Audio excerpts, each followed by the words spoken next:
Jail గోడల నుంచి విడుదలయ్యేందుకు ఎదురుచూస్తున్న ఖైదీలకు తెలంగాణ ప్రభుత్వం గుడ్ న్యూస్ చెప్పింది. ఏళ్ల తరబడి జైళ్లలో మగ్గుతున్న ఖైదీల్ని సత్ప్రవర్తన కింద రిలీజ్కు రంగం సిద్ధం చేసింది. జనవరి 26న ఖైదీలను విడుదల చేసేందుకు రెడీ అవుతున్నారు.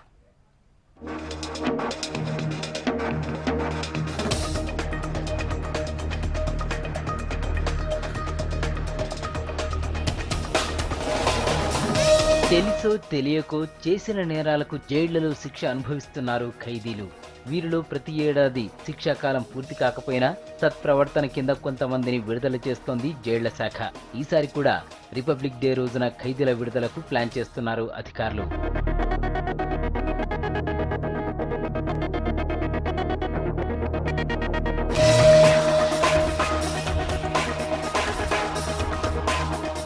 మంది ఖైదీలు ఉన్నారు. ఇందులో 2500 మంది జీవిత ఖైదు శిక్షను అనుభవిస్తున్నారు. కొంతమంది అండర్ ట్రయల్ ఖైదీలు కాగా మిగిలిన వారు పలు నేరాల్లో జైలు శిక్షను అనుభవిస్తున్నారు. వీరిలో 200 మందిని సత్ప్రవర్తన కింద రిలీజ్ చేయనున్నారు అధికారులు. ఎవరెవరిని రిలీజ్ చేయాలన్న దానిపై లిస్టు ప్రిపేర్ చేసి త్వరలోనే సర్కార్కు పంపనున్నారు.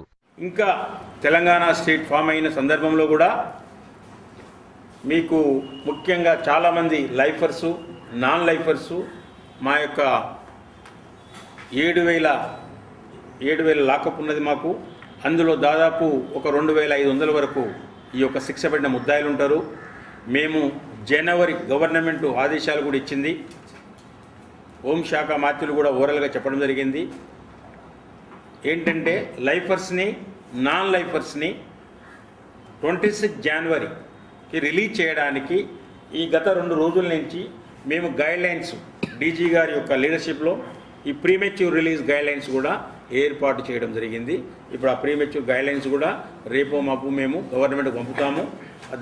దానికి అనుకూలంగా రాబోయే ఈ 2016 జనవరి 26కు లైఫర్స్ని, నాన్ లైఫర్స్ రిలీజ్ చేయాలనేది మా యొక్క డిపార్ట్మెంట్ యొక్క ఆలోచన విధానం కూడా ఉంది. తెలంగాణ జైళ్లలో ఉన్న ఖైదీలంతా సత్ప్రవర్తనతోనే ఉంటున్నారంటున్నారు అధికారులు. మై నేషన్ పేరుతో ఖైదీలు ఉత్పత్తి చేస్తున్న వస్తువులకు మంచి స్పందన వస్తుందంటున్నారు. జైళ్లలో ఏర్పాటు చేసిన అన్ని రంగాల్లో ఖైదీలు తమ టాలెంట్ చూపిస్తున్నారని చెప్పారు. 2016 ఎండింగ్ కల్లా జైళ్లని ట్రైనింగ్ ఇన్స్టిట్యూట్లుగా మారుస్తామంటున్నారు. ఇన్నాళ్లు కుటుంబాలకు దూరంగా ఉంటున్న ఖైదీలు జైళ్ల శాఖ నిర్ణయంపై ఆనందం వ్యక్తం చేస్తున్నారు.